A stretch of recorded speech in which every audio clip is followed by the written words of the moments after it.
Hi YouTube, we're here with the Art Tech, two words, F-14, sold to me through Hobbyking.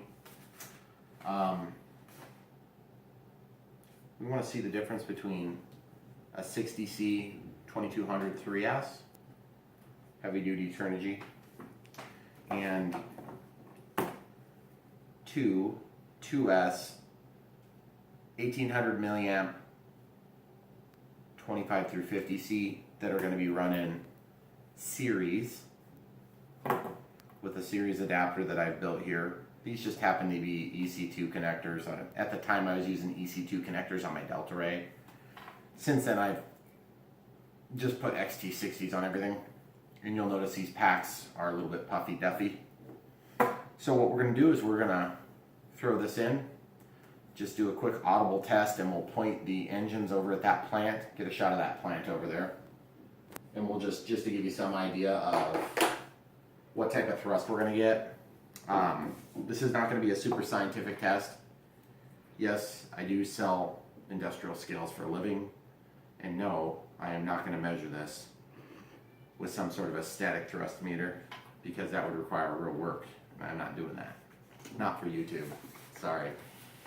Okay, we'll pause it while we get the batteries loaded and get ready for some ESCs that are going to be pissed. Okay guys, I wanted to show you a quick tip.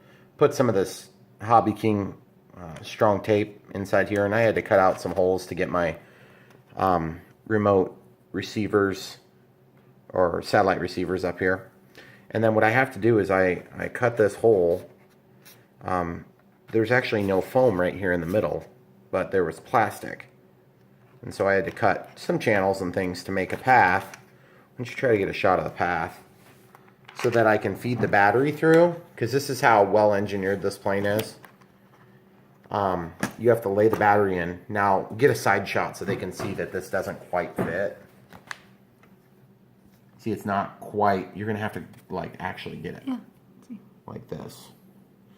Okay, so you see how it's not quite in there? I just wanted to show you this is the type of crap that you expect from Hobbyking. Servos catching on fire, you shouldn't have to put up with that, but I guess Hobbyking thinks that's acceptable. My throttle cut's on. We're gonna go ahead and plug this in. I just kind of wanted to show you that real quick and give you some idea of kind of what you're dealing with this plane. Okay, throttle cut's off. Differential thrust is... Okay, so only one ESC initiated. I had this happen yesterday when I was filming. Not sure exactly why that happens. Probably something to do with the setting with the throttle cut. So I'm just going to initiate it without the throttle cut. Okay.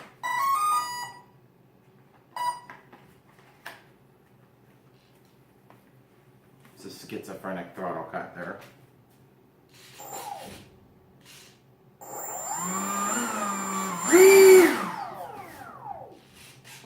So that one didn't initiate again.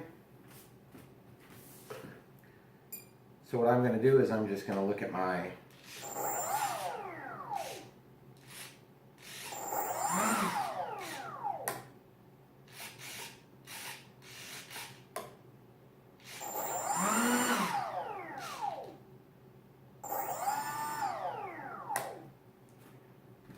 we're going to try again. Again, this is one of these things you have to deal with when you buy a Hobbyking product.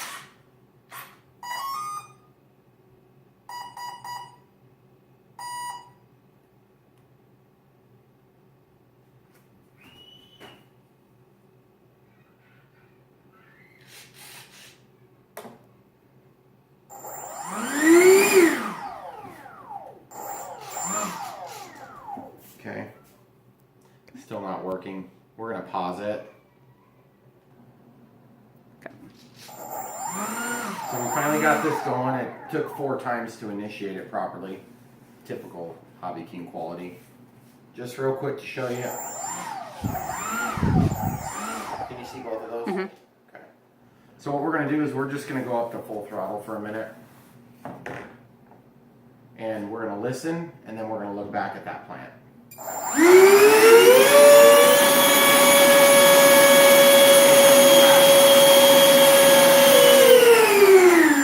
Okay, so that's full throttle.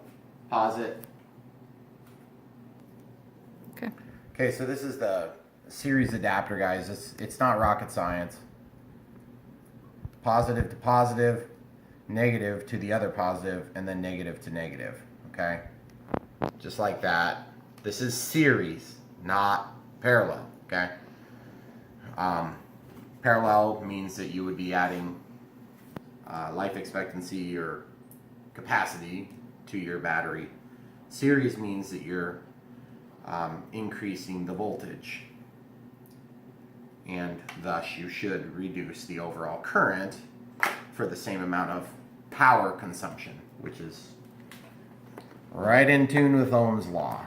If you don't know Ohm's law, look it up. I'm not explaining it. So this thing just sticks in here, and you'll notice that it'll fit through just kind of the same way. These batteries should be a little bit shorter. It's kind of a tight squeeze here. I hope the things will fit, but yeah, they did. And then I just got to put the 2S connectors through so that they get out of the battery well, if you will. And they actually fit nice. So you can see they kind of have a same kind of fit that the 3S does. But now's when the fires start. So we're going to plug this in and hopefully it'll initiate properly. Throttle cuts off, 6 down. They both initiated. Okay. There's one. There's the other. Now, we're going to turn it on and then we're going to shoot the video over there. So.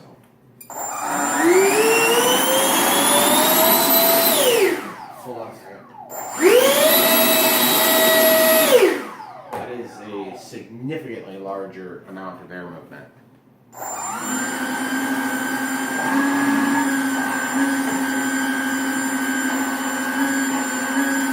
Okay, so now guys, listen.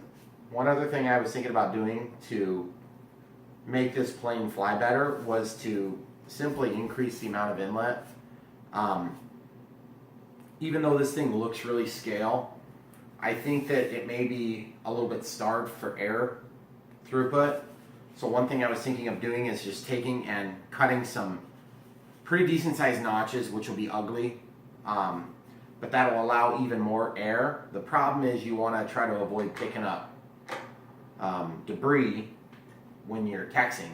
So got to figure out if that's worthwhile. But the other thing is, let's see if it's got a 1-to-1 real quick. We'll just do a quick test on that. They haven't blown up into flames yet, but that'll happen in a few minutes, I'm sure.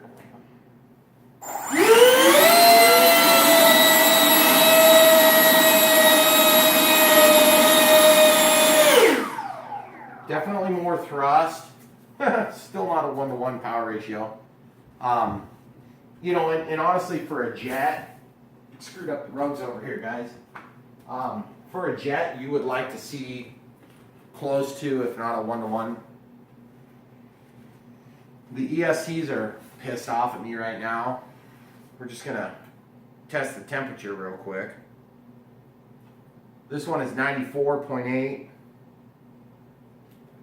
This was 95, and then the motors, 92, 87. So, real quick, I mean, to get a good test on this, you would probably actually have to run the motors for a significant amount of time. The other thing is, kind of like what I did on the P47 here, take a shot of that. That runs on 3S now. It's designed to run on 2S. I just cut my throttle output down to 90% to help protect the ESC from an overcurrent shut off. Interestingly enough, with two ESCs, it's not impossible that you could lose one engine while the other one continues to run. So you wouldn't lose your transmitter voltage. Another thing to consider if you're going to run like this would be to run a second BEC or a UBEC that would just energize your receiver, or just use a receiver pack, a 2S receiver pack, which would allow you to land the plane dead stick if you lost your power. So I'm not sure what I'm going to do, but I have a bunch of small 2S batteries that I could potentially run this pack off of, and that would give me power in the event that the ESCs went into an overcurrent situation. So it might help to preserve the plane even if I lose an ESC. So just a real quick control surface test. Everything seems fine there. Differential thrust seems fine. It's kind of exciting that it works a little bit better, but not exciting enough to make me want to run out and catch it on fire instantly. Although this thing flies so good right now, and that's sarcastic, that it's tempting to just say screw it and fly it on 4S, because if it don't fly on 4S, you might as well go ahead and replace the ESCs. But it has 40 amp ESCs, and to be honest with you, I mean, that's the biggest ESCs I have on any 50 or 55 millimeter EDFs. So you would think that they should be approximately the right size from the factory. So I don't know if I'd be going up to a 50 amp ESC, leaving the same ducted fan in here, but if you've ever bought a ducted fan, they're pretty expensive. So you're probably looking at $30 to $65 for each of these, and then you're probably looking at another $30 to $60 for each of those ESCs. So you know, you just took a $150 plane and you really quickly made you know, $400 and something plane, when you could just go out and buy the free wing for like $600 and have an awesome plane. So I guess it just depends on your taste, and if you can't transport a plane that big maybe in your vehicle to get it to the flying field or that sort of thing. So anyway, thanks for watching, guys. Hope it wasn't too tediously long, but the next time I fly it, I'll probably go ahead and bring these packs and maybe get a flight in with the regular 60C 2200mAh 3S. And then once I've had success with that, go ahead and jump into this just to juxtapose the two conditions for you all to see. And then you can use that to make your decisions. Oh, and by the way, I think I said it, but these are Nanotech, which basically Turnigy Hobbyking batteries, but they're 25 through 50C 2S 1800 milliamp. So I'm going to be losing some capacity from my 2200 milliamp, but I'm running this at a very conservative 3-minute flight time. I could probably run this closer to 4. I always run my flight times really low when I'm learning to fly a plane on maidens and all that, and then I bump it up slowly and use a battery warning like this to really give me an idea of when I'm low. It's hard to hear these things, but with a cavity like this, you may actually hear it. Over 2 screaming EDFs, I doubt it. You're probably not going to hear it. But the idea is you'll have to intentionally go by and do an idle flyby, and then listen for your noise, because this will make a very loud noise when you drop below voltage. It'll just keep doing that. So anyway, a couple things to consider. The other thing too is when you run 2 of these, you actually have to run 2 of these. You have to run one on each pack, because you don't know which pack is going to die first.